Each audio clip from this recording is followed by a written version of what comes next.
Thank you but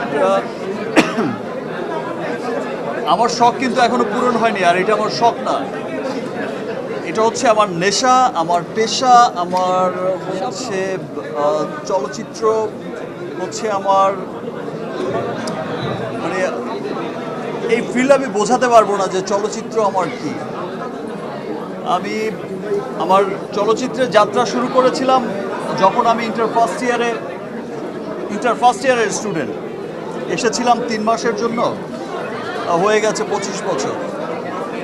বড় হয়েছি এখানে, বেড়েছি এখানে, বন্ধু হয়েছে এখানে, শত্রু হয়েছে এখানে। সব চলচ্চিত্র হচ্ছে আমার হৃদয়ের সবচাইতে কাছের অবস্থায় অবস্থান করে।